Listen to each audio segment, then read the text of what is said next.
Hi, my name is Jay Sugarman, and I want to welcome you to Museum Open House. This ongoing series features and highlights many of the outstanding museums and other cultural institutions. The main purpose of most programs is to inform viewers about current and upcoming exhibits, various programs, resources, and other opportunities that are available for the general public. Today via Zoom, we're fortunate to have as our guests Matthew Siegal and SaraSue Pennell. Matthew serves as the president and executive director of the Lexington Arts and Crafts Society, and SaraSue is a highly accomplished artist who is a Master Pastelist and honorary life member in the Pastel Society of America, a Copley Artist in the Copley Society of Boston, and a Craftsman in the Lexington Arts and Crafts Society. Matthew and SaraSue are here today to inform us about both the Lexington Arts and Crafts Society, as well as the current exhibition entitled SaraSue Pennell, A Life in Images. During the program, we're learning why and how SaraSue's interest in painting came about. We'll view and discuss some of her captivating self-portraits, and in the process come to better understand and appreciate how she goes about creating her outstanding artistry. Let's start by meeting our guests and then finding out all about the Lexington Arts and Crafts Society and SaraSue Pennell, A Life in Images. Welcome. So delighted you're both able to be here. Thank you, Jay. It's lovely to be here. Thank you for asking. First of all, SaraSue, congratulations on the outstanding exhibition. Last week I had the wonderful opportunity to view it and was quite taken, not only with the quality of your yearly portraits, but the more than 60 years of your life that are highlighted there. It was a bit staggering, but in a good way. Matthew, before we hear all about SaraSue's work, would you please start by sharing a little bit about your background, professional interest, and what attracted you to the Lexington Arts and Crafts Society? Thank you, Jay. I'm formally trained in ceramics, but also learned how to blow glass in school and blew glass for 8 years. Before I transitioned to arts administration and arts management. I was privileged to have a 33-year art museum career, the last 19 as the chair of conservation and collections management at the Museum of Fine Arts in Boston. Lexington Arts and Crafts Society is 4 miles from home for me. I believe very, very strongly in supporting my community. It's a wonderful organization with a storied history going back to 1935, and in the height of the Great Depression, when a number of area craftspeople who were underemployed or unemployed came together to help see each other through those hard times. For decades, they met in each other's houses and worked in each other's houses, but they incorporated in the early 50s and then managed to build this building in the early 1970s, which the organization now owns outright. It's a wonderful environment with common or shared maker spaces where people work together in shared studio spaces. There are 5 equipped spaces: ceramics, weaving, metalworking, woodworking, painting. And then there are a number of other common studios and workspaces.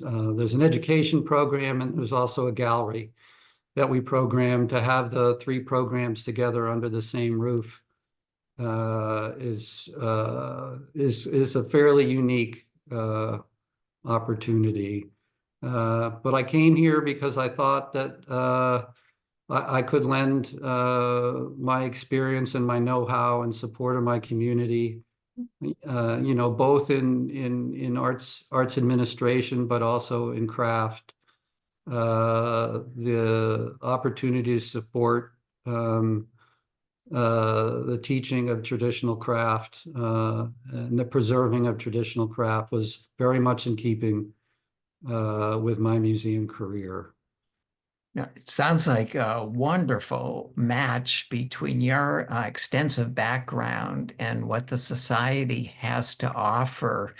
Just a quick overview of the range of members that participate. There's about, you know, about 300 members who work, as I said, in all of those arts, both craft and fine art disciplines.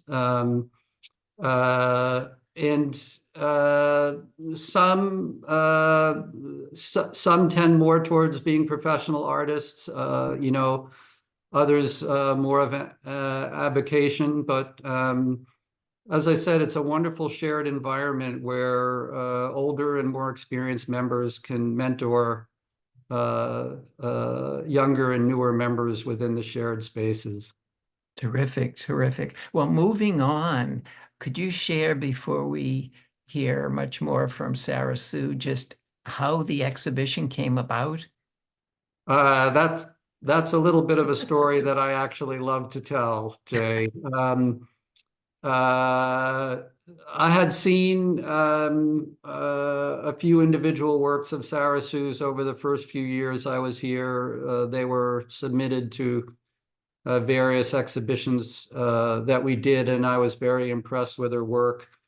But in 2021, I was made aware of a monograph that the Pastel Society had done when they inducted SaraSue into their Hall of Fame, which illustrated quite a bit, quite a range number of years of her work, and was very impressed. And then the following year, at LexArt, we did a show of our 90-year-old plus members, eight nonagenarians. Wow. Which SaraSue was featured in, and in organizing that show, I visited a number of the artists at home in their studios to choose work for the show. And when I went to SaraSue's home and saw her work, I, you know, pretty much immediately jumped on her and said, "We have to do a show. You have to have a solo show." To which she was very resistant, very modest, and was quite resistant to the idea. I think both for her modesty and also because the works are deeply personal. And but 2 years of sort of working on her, and I finally got her agreement to do the show. And so what we have in the gallery now is a result of that sort of 4-year-long process. Wow. Well, as somebody who marveled and enjoyed my visit, thank you for your persistence in doing it. And SaraSue, thank you so much for agreeing to have your work shared. Really encourage people to make their way to LexArt to enjoy it. Before we see some of your work, SaraSue, would you continue and just share briefly a little bit about your background and how you became interested as a painter? Well, I've always been a painter ever since I can remember, because I grew up with my grandmother, who was had been an artist, and had studied at the academy in Philadelphia and so on. So she taught me some stuff early on. You know, and it just always was sort of what I wanted to be doing. And so I kept on doing it. But there was no sort of sudden realization this is what I was going to do. It's just, this is what I do. Before we enjoy some of your work, just a few more words about your growth and development as an artist and the range of your work. From your starting to some that we're going to enjoy soon? Well, I went, sort of learned something as I went along. I mean, I had some art classes going through 12 years of West End school. And then I had a couple of years at the Pennsylvania Academy of Fine Arts, and the portrait teacher there was Julian Block, and I got into his class just before I dropped out and moved on. And I went to Barnes, which really blew me away, the Barnes Foundation. And I don't know whether we got a screenshot of the Purple Peril, but that's one of my favorites in the show. And after I'd been exposed to Cezanne. And then after a period of paid employment, I decided I was really going to learn something more about portrait painting, though I had been doing portraits, and you know, people have them over their mantelpieces and things like that. But so I signed up with various classes, including one here that eventually morphed into 35 years of facilitating a portrait group that met together, which I facilitated but did not teach because I don't like teaching. But as well as that, I also found Janet Monifo, whose work absolutely blew me away. And so at that point, I switched from oils to pastels, which is what my grandmother had ended up using. She also made a switch from oils to pastels, and at one point in her life. And so from then on, I did pastels and was very happy to have Janet come to the opening of this show and see the results of her work. Oh, that's exciting. Fabulous, fabulous. How did your interest, your idea to do these yearly self-portraits around your birthday come about? That sounds fascinating. Well, my mother always said when I wanted something exorbitant, what do you think this is, your birthday? So I figured you ought to do something you wanted to do on your birthday. And what I wanted to do was make pictures of people. And as Frida Kahlo said, you know, when you want to do a portrait, you have a handy model that's always willing to pose. That's where you want to sit. So that worked out. So the self-portraits were a fun feature, but not a major part of my life. But they were fun and interesting. Sometimes they were bigger projects and sometimes they were sort of one-offs, but it was sort of a project or something to do on my birthday. And I like how you label them annual report. Well, I realized that they did show sort of to some extent what I was thinking, doing, feeling at that point. Yeah. They were in a sense a report. Well, we're going to segue. We have some wonderful images of your work and of you working as well. So share a little bit about where you are here and what we're seeing. Well, I was working on one of the annual reports from, it was during COVID, so it never got framed until this particular show. when you framed it. It just sat around on a piece of paper. But that's the room that I eventually co-opted for my studio space, which had wandered all over the house.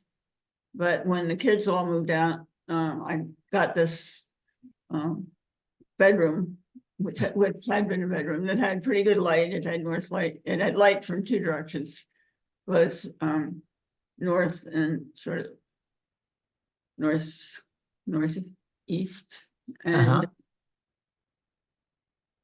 and so that's where it is, and various bits and pieces of props and things and so on. And it's a relatively flattering picture of the space, actually. Could you share, as we see you working here on this one, What's the process that you go through creating these self-portraits? What type of thinking do you do before you begin? And then what are the stages that you go through before you achieve a final product? Well, I might give some thought to, well, what am I going to wear this year?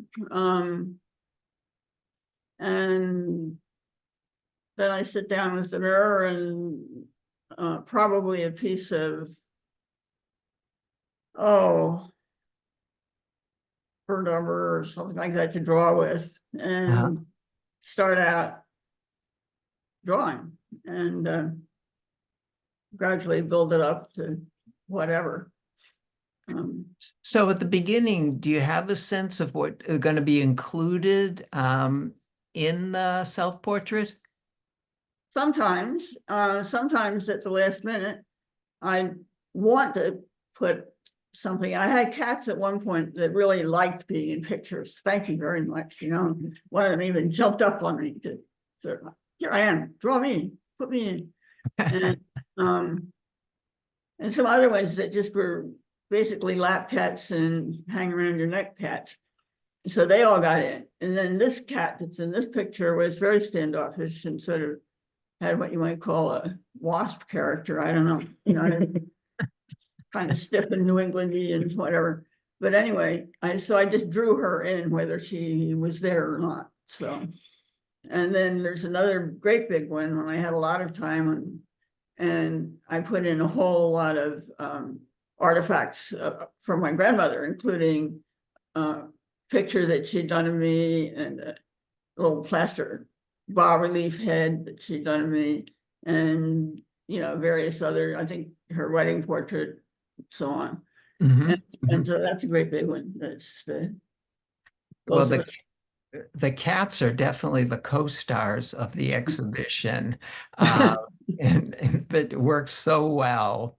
Just a quick word before we enjoy a few more self-portraits. Your appeal of working with pastels, you made the switch from oils. What is appealing to you about working with them? Well, it's the same process to me, a mental process that oil painting is, and it's much easier in the point of setting up and picking up and working. If you see something that you want to work on, even briefly, because they're in my house, so I walk past them, and I say, oh, I could do that with that line. I can walk over to it and I can go squinch and walk away, and it's not a big deal. So that's really convenient, and they're easier to have sitting around than oil paint. Well, from some things that you've said, I think it's more akin to like finger painting, where your hands are directly on the paper, on the support, rather than having the paintbrush in between your hand and the support, and right? Yeah, except that it's not really approved to do a lot of smudging. You're really supposed to just It's stick not with using approved? the pastels. Well, and for the sake of time, let's move on and appreciate a few of the paintings that are on view. This one, very significant, very poignant in your life. 2009, just a couple of words of what we're seeing here.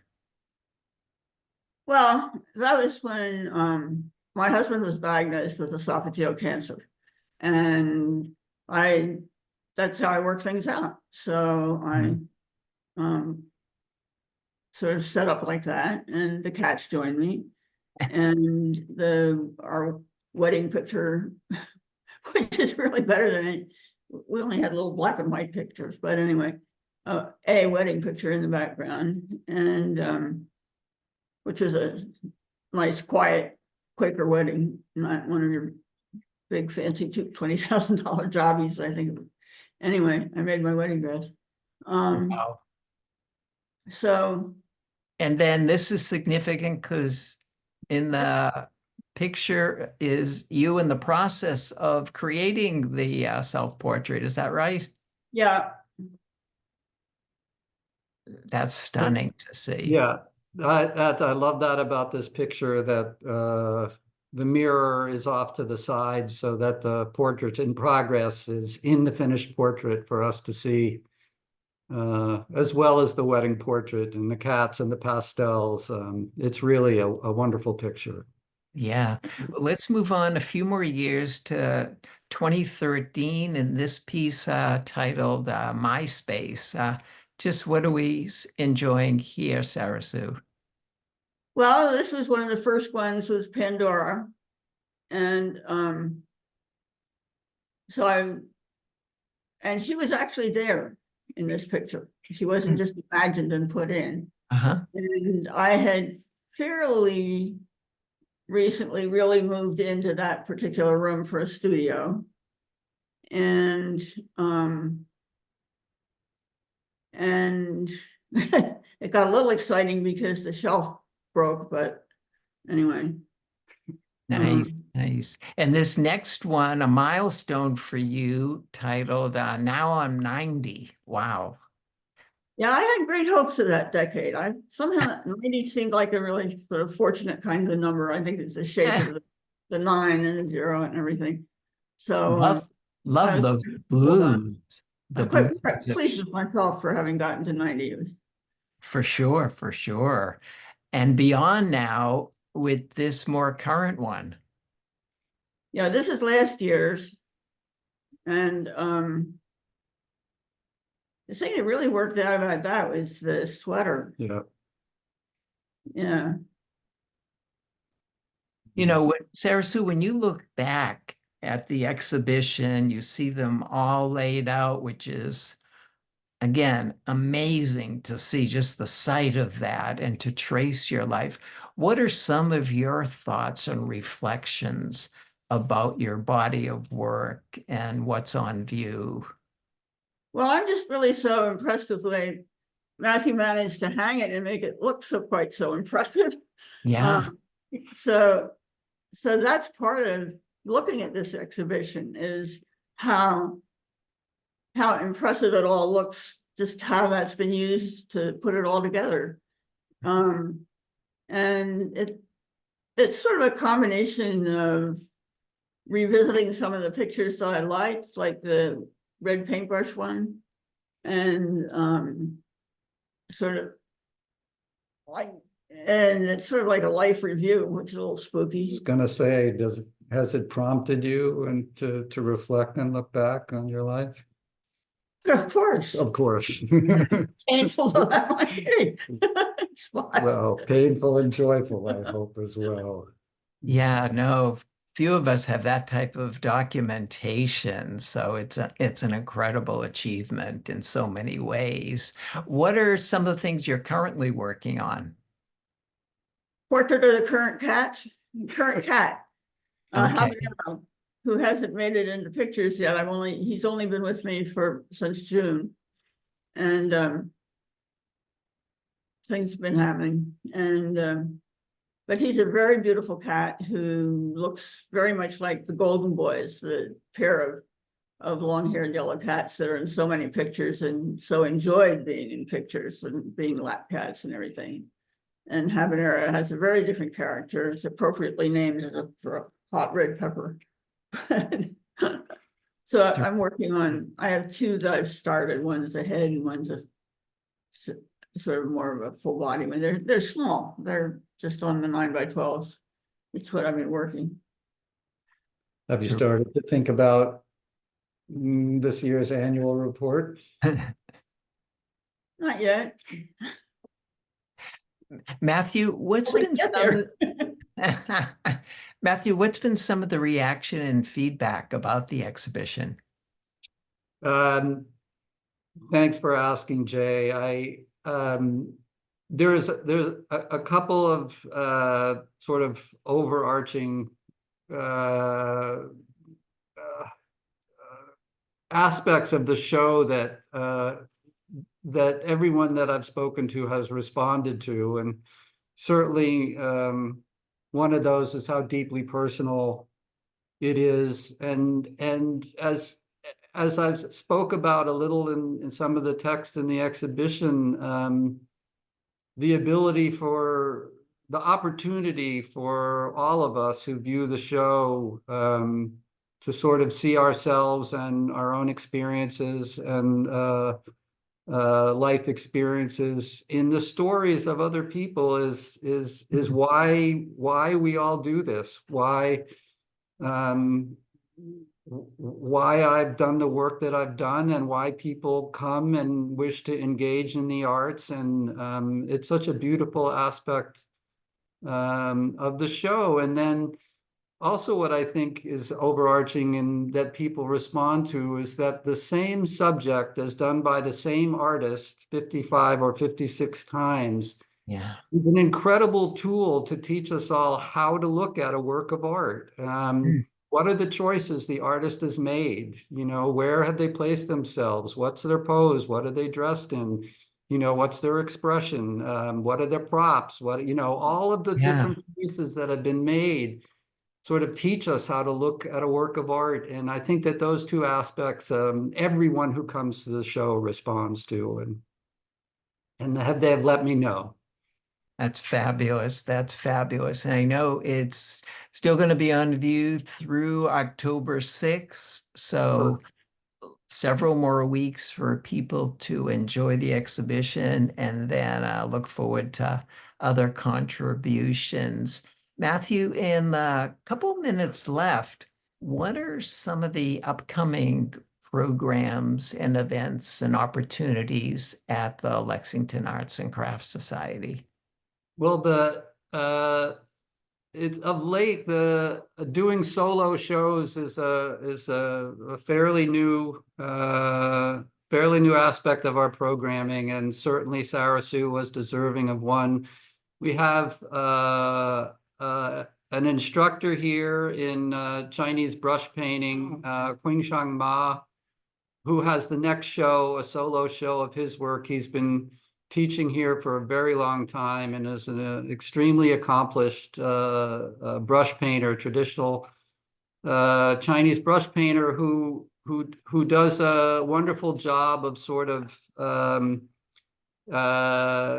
continuing to paint in traditional Chinese technique, but incorporating Western iconography and other aspects of Western painting and blending them together. And that's the next show.